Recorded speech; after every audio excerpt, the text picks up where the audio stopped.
Thank you, Deputy Speaker. There's no moment in an Australian football match you can't bet on. The result, the quarter, the margin, the next goal, like the kicks it. The game has been carved up into markets the way a butcher works through a carcass, and every one of those markets is live while the ball is in the air.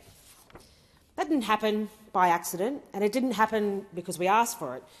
It was built deliberately by an industry that had clocked how our sport could be the most efficient way, or the most efficient distribution network it could get its hands on. And it has cost the country a great deal more than money. Because for all the talk about apps and algorithms in this debate, gambling harm in Australia mostly wears the face of an adult. A man in his 50s who has not told his wife. A woman who has repaid the same debt 3 times over. Someone who has lost a house, a business, a marriage, or all three. And who has done it quietly because the shame attached to this particular harm keeps people silent longer than almost anything else that we deal with in this place. They are not weak people. They are not stupid people. They are people who have been sold a product engineered to take money from them by companies who measure success in exactly how much they can take.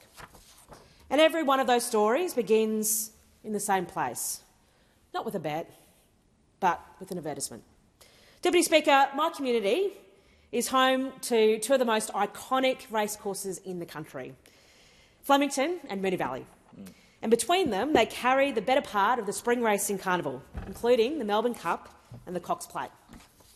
On the first Tuesday of November, my community plays home to the race that stops the nation. The streets and businesses are buzzing, and a good many of my constituents either work the carnival or know someone who does. 20 years ago, having a punt on a race meant something fairly particular in this country. You had to go somewhere to do it. You had to have the space to make the choice, the track, TAB, a queue on a Saturday morning. You put your money down and you waited, sometimes better part of a week, for a race that took about 3 minutes. And when the race was run, that was the end of it. Let's be clear. Things have shifted substantially from being able to back a horse on Cup Day or have a punt on the weekend. The objection those of us have is that what the betting industry has done to that tradition since. Australians didn't decide they wanted to bet more. What changed is that the industry worked out that no longer needed the racecourse or the queue or the weekend. And once it did not need any of it, it no longer needed to wait for us either. You used to have to go find it. Now it finds you. Like the news cycle, it's 24/7. And having found us, it is where the crowds are.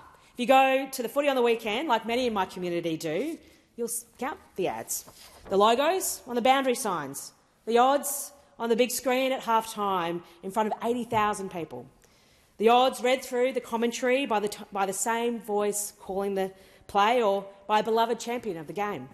So the market and the match arrive in the same sentence. The sponsor on the ground, on the ticket, on the apparel, then the ad break, and then another ad break, and on the phone in the hand of the bloke who 2 seats down, who has not looked up for about a quarter and a half. That's the quiet list, Deputy Speaker, and it's non-stop. I think we can agree that it's not sport with advertising around it. It is a wagering product with a game of football inside it. So this bill goes after exactly the place it lives. From the 1st of January next year, gambling advertising comes off television during all live sports within restricted hours and is capped outside them. Comes off the stadiums, comes off the uniforms. Celebrities and athletes no longer able to lend their names to it, and neither will the influencers. Because when a young person is being sold a bet by someone they follow, someone they adore, someone they trust, they are not watching an advertisement. They're taking advice from a mate. And it comes to the radio, and it will come off the radio at school drop-off and pick-up, because those are hours we know children are captive in the back seat of the car, and this industry has worked that out long before we did. But the ground and the broadcast are only the start of it, because most of this advertising now reaches kids and parents somewhere else entirely. on the phone in their pocket. So the ban goes online, social media, news sites, streaming podcasts and search engines. And it'll be up to the platforms to put these restrictions in place because they too carry the responsibility. Any platform that will not put these restrictions in place loses the right to carry gambling advertising altogether, at any hour, to any user. And this bill goes after the products that are online too. We are banning online keno, rapid draws, high frequency, high limits, and $1,000 gone in just 3 minutes. That is pokies in your pocket, and there is no version of that that is safe. We are also shutting down foreign match lotteries, which sell Australians a ticket in an overseas draw nobody overseas is obliged to honour. And we are closing the loophole on fake trade promotion lotteries, schemes with no product behind them, which the charity lotteries estimate have pulled more than $60 million out of the Australian charity sector in a single year. That was money raised for people who need it. Which brings me to the Australians this industry has already hurt and what we owe them. BetStop has helped more than 61,000 people shut the door on gambling since 2023. That is 61,000 acts of courage. And this bill strengthens that register so that the moment somebody makes that decision, the marketing stops. That is the heart of this bill, backing Australians to make the choice about gambling that was never given to them when the industry ramped up its activities. But, Deputy Speaker, only 1 in 4 Australians know about BetStop. Among people who have placed a bet in the last 12 months, it's 1 in 3. A service that saves lives is of no use to the person who hasn't heard of it. So this government will run a national campaign to fix it. And we are moving on the illegal offshore operators who sit outside our consumer protections altogether. Deputy Speaker, I've got 2 young daughters, aged 12 and 9. I've spoken about them before in this chamber, most recently when our government passed our world-leading social media reforms. And I think of them during this debate because we know young children, mostly teenagers, are the target. They're not being sold a bet. A 9-year-old doesn't have money, and the industry knows that. What is being built is an 18-year-old, the one who already knows the brands, already knows the language, and already believes that a wager is a part of watching their team play. Children are not collateral damage in this business model. They are a pipeline. A company can wait 10 years for a customer. They will wait 10 years unless this parliament stops it. That is the same principle that took this government to the minimum age for social media. When a company builds a business model off targeting children, we legislate to protect them. Deputy Speaker, Peter Murphy's name has been and will continue to be invoked many times in this debate, and it should be. She went after this industry in the same determination she brought to everything else that she cared about, and she did so whilst being very sick. I didn't get a chance to serve with Peter. I arrived after we lost her. But like many in the Labor Party, I had the great privilege of knowing her. In her first speech to this House, she told us that the hard things facing this country would require a willingness from all of us to persist with complex debates over sustained periods, certainly longer, she said, than any news cycle. She did not believe reform arrived in a single piece because somebody had shouted loudly enough. She believed you kept at it.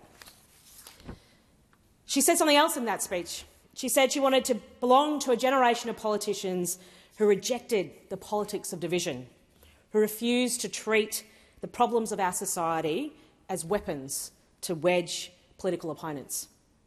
Peter was a proud Labor member who did this work inside a Labor government because she understood that is where things actually get done in this country.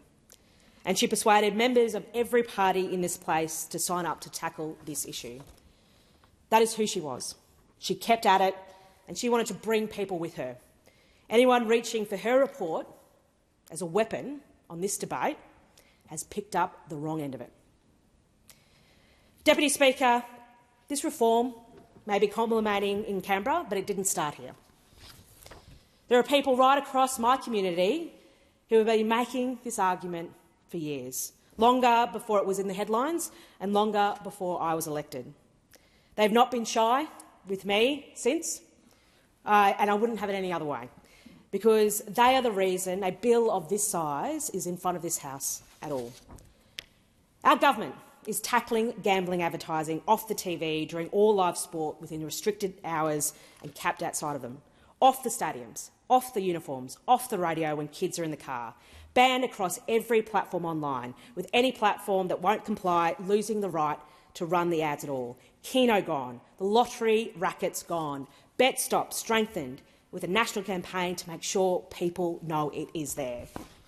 This is the strongest action ever taken to tackle the harms of gambling that any government in Australia has ever undertaken. The Prime Minister has been clear that further reform is coming and has flagged amendments to the bill, and I welcome that. And at our party's national conference, rank-and-file members, including those in my local branches, put strengthening these protections in our party platform. And I thank every one of them for doing that. It highlights our commitment as a movement to tackling this issue. Now, Deputy Speaker, for most of our country's history, if an Australian wanted to have a bet, they had to go and find one. This industry decided that they could find us instead, in our living rooms, in our sports stadiums, in our pockets, and in the language our children now use about their own team. And it did that without ever asking a single one of us whether we wanted it. And it did it because nobody had drawn a line and told it to stop. This bill, for the first time, draws that line. It will not undo what has already been done to the people in my community who have lost more than they can talk about. Nothing this parliament passes today or any other day gives that back. But it does mean that the kid who saves up for a jumper is not wearing a betting company on their chest. It means that the family sitting next down to watch their team is not being marketed to between every bounce. And it means the next person who finds the courage to shut the door on something that is hurting them will not have it pushed back open by an advertisement they never asked to see. This is not inadequate. It is the biggest action the Australian government has taken in this area, and it marks the beginning, the work we do to arrest the significant harms of problem gambling. This bill has been a long time coming, and there are Australians who can't afford to wait for through another season of it.